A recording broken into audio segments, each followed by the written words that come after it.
हो कि हम दुनिया की सबसे तेज रफ्तार पे चलने वाली अर्थव्यवस्था बनने जा रहे हैं। 3 पर पहुंच गए हैं और ऊपर जाएंगे।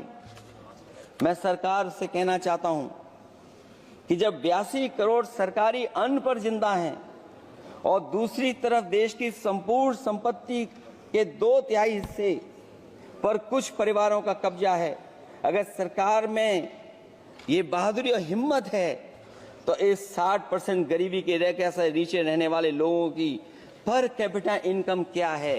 अगर आपकी अर्थव्यवस्था ऊंचाई पर जा रही है तो हमारे जो गरीब लोग हैं, जो 60% गरीब लोग हैं, उनकी पर कैपिटा इनकम क्या है। और जहां समय समय पर सरकार अपने आंकड़े देती है, कम से कम ये आंकड़े भी दे दे कि गरीबी रेखा पर जो नीचे रहने वाले लोग हैं उनकी पर कैपिटा इनकम क्या है। इससे स्पष्ट हो जाएगा कि 5% लोगों की पर कैपिटा इनकम क्या है। हमारा प्रेमबली कहता है कि धर्म निरपेक्ष गणराज्य बने, राज्य की निगाह में सभी धर्म समान हैं। हमारा सेकुलरिज्म हमें रिलीजियस इक्वलिटी का रास्ता दिखाता है।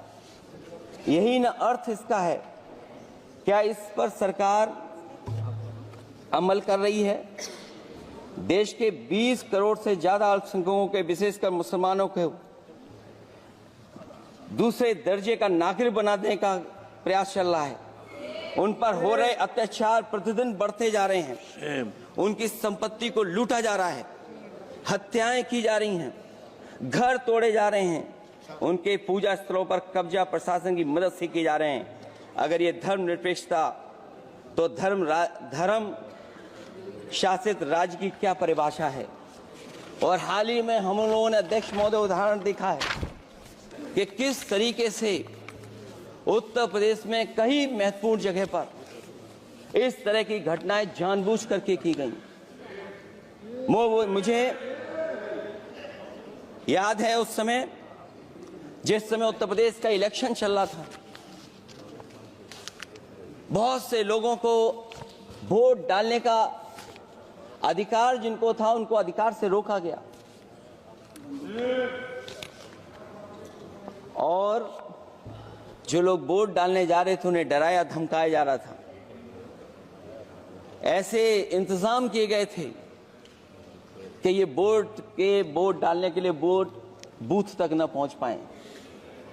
वो तस्वीरें अध्यक्ष महोदय न केवल हम लोगों ने देखी, बल्कि पूरे देश और दुनिया ने देखी होंगी कि किस तरीके से उत्तर प्रदेश की सरकार के प्रशासन के इशारे पर एक पुलिस के अधिकारी ने महिलाओं को वोट से डालने से रोका और रिवॉल्वर दिखा करके कहा कि वोट डालने नहीं जाओगे। मैं उन बहादुर महिलाओं को बधाई देना चाहता हूं कि उन्होंने परवाह नहीं की। उन्होंने कहा कि इससे कुछ जान जाने वाली नहीं, अगर जान भी जाएगी तो हम वोट डाल करके आएंगे।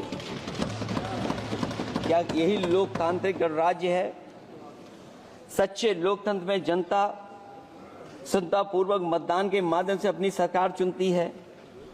क्या हम सही अर्थों में लोकतांत्रिक व्यवस्था में जी रहे हैं, जहां सरकार मशीन और सरकारी मशीनरी के जरिए जहां चाहे अपनी सरकार बना लेती है, जनता के मत का कोई अर्थ नहीं रखे हैं, वह लोकतंत्र नहीं कहा जा सकता है। यह व्यवस्था जब तेजी से लोकतंत्र में तानाशाही की तरफ बढ़ रही है, हिटलर ने भी तो जनता द्वारा चुने जाने के बाद संविधान में संशोधन करके तानाशाही कायम कर दी थी। हमारी सरकार भी उसी के समांतर चलने का प्रयास कर रही है। प्रस्तावना में अध्यक्ष महोदय सामाजिक, आर्थिक और राजनीतिक न्याय दिलाने की बात है। अध्यक्ष महोदय, मैं जब सरकार की तरफ से माननीय मंत्री जी को सुन रहा था, उन्होंने जाति जनगणना को लेकर के कहा कि जाति जनगणना कराना चाहे तो करा लें। हम लोग तो उस पक्ष के धर लोग हैं, अगर आप करा सकते हैं तो आप कराइए। नहीं अध्यक्ष महोदय, जब कभी भी हम लोगों को मौका मिलेगा तो जाति जनगणना कराने का काम हम लोग करेंगे। सामाजिक न्याय समाज के अनुसूचित जाति, अनुसूचित जनजाति और अन्य पिछड़े वर्गों को न्याय दिलाने का बड़ा अस्त्र आरक्षण था, उसे समाप्त कर दिया गया है। आउटसोर्सिंग और कॉन्ट्रैक्ट बेसिस पर थोड़ी बहुत नौकरियां जो दी जा रही हैं, उनमें दलितों और पिछड़ों का कोई आरक्षण नहीं है।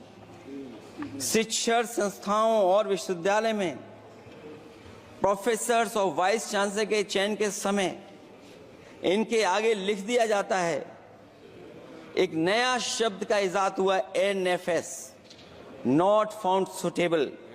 सरकारी उपक्रम भेज दिए, प्राइवेट उपक्रमों में कोई आरक्षण नहीं है। अध्यक्ष महोदय, शिक्षा मंत्री जी सूची जारी करें, और अगर ये बात कहीं भी गलत है तो शिक्षा मंत्री जी सूची जारी कर दें।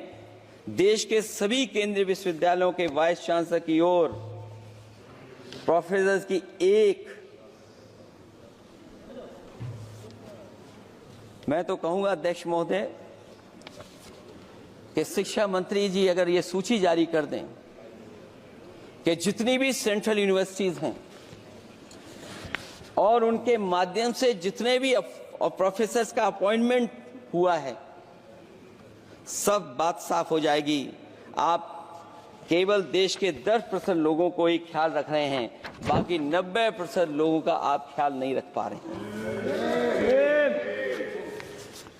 और जाति जनगणना कभी जाति में भेदभाव नहीं बढ़ाएगा अध्यक्ष महोदय। जाति जनगणना जातियों के बीच दूरियां कम करेगा और तमाम हमारे ऐसे समाज के लोग जिनको न्याय नहीं मिला, जिनको अधिकार नहीं मिला है, अध्यक्ष महोदय कम से कम जाति जनगणना के बाद उन्हें अधिकार और सम्मान दिलाने का काम भी हो सकेगा। इसलिए हम इसके पक्ष में हैं। आर्थिक न्याय के बगैर न सामाजिक न्याय मिल सकता है और न राजनीतिक न्याय मिल सकता है।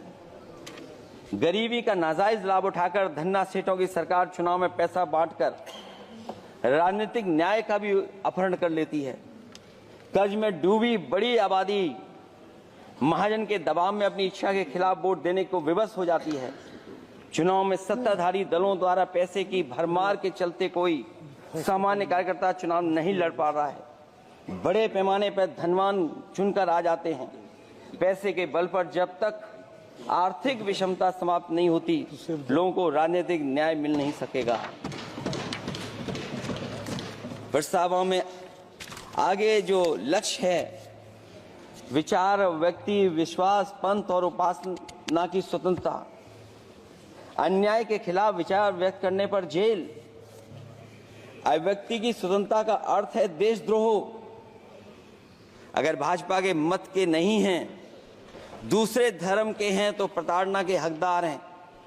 और अब तो उपासना करने पर भी दिक्कत है, क्योंकि हर मस्जिद के नीचे मंदिर खोजने वाले तत्व इस देश को शांति से रखना ही नहीं चाहते हैं।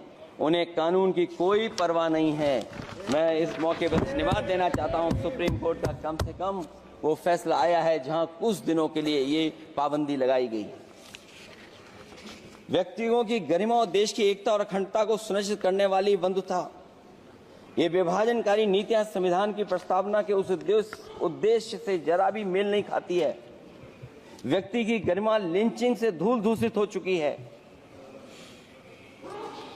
उद्योगपति सरकारी आतंक से परेशान हैं, हो करके अपनी पूंजी समेटकर देश छोड़ गए हैं और लगातार जा रहे हैं। अध्यक्ष महोदय, आजादी के बाद उद्योगपति कभी इतने भारत छोड़ करके नहीं गए होंगे, देश छोड़ के नहीं गए होंगे जितने इनकी सरकार में चले गए हैं। अगर व्यक्ति की गरिमा सुनिश्चित हो तो कोई व्यक्ति क्या अपनी मातृभूमि को छोड़ करके जा सकता है? सरकार इस पर आत्मचिंतन करे। अगर आपसी मतभेद पैदा करके एक दूसरे के प्रति अविश्वास पैदा किया जाएगा तो क्या देश की एकता और अखंडता के लिए एक अशुभ संकेत नहीं होगा?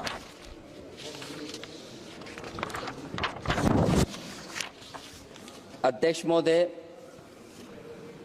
आर्टिकल 14